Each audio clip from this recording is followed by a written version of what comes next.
oknum anggota polisi berinisial Bribda A yang bertugas di Satsabhara Polrestabes Makassar bersama 5 rekannya terancam dipecat dari anggota Polri.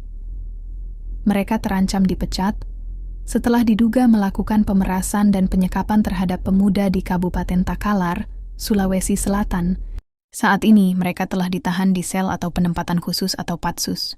Berikut keterangan Kapolrestabes Makassar, Kombes Pol Arya Perdana. Hari itu dilaporkan oleh korban, langsung hari itu juga kita amankan pelakunya. Sudah langsung kita proses, kita masukkan sel dan menunggu proses sidang kode etik dan disiplin.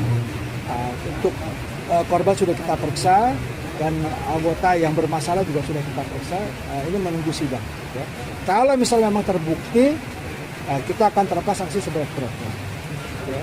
Jadi nanti kita tunggu proses sidang. Tapi anggota sudah kita amankan, sudah kita sel. Dilaporkan sama korban itu ada pemerasan, ya. Nanti kita lihat apakah dari chat handphonenya, dari uang yang diterima, ya, juga dari lihat kita akan dalami apakah memang kejadiannya seperti itu. Kapolrestabes Makassar juga mengatakan oknum tersebut ke Takalar di luar tugas. Nggak ada surat perintah, nggak ada penugasan ke Takalar, karena itu juga di luar wilayahnya Kota Makassar, ya. Jadi yang bersangkutan ini sudah keluar wilayah, itu kesalahan pertama. Yang kedua, kesalahannya juga mereka meninggalkan tugas karena pada saat itu mereka sedang piket. Setelah itu mereka juga melakukan hal-hal yang diduga dilakukan oleh pelaku oleh korban itu. Bang, ini kan lebih dari 1 orang. Yang lainnya itu apakah polisi juga atau?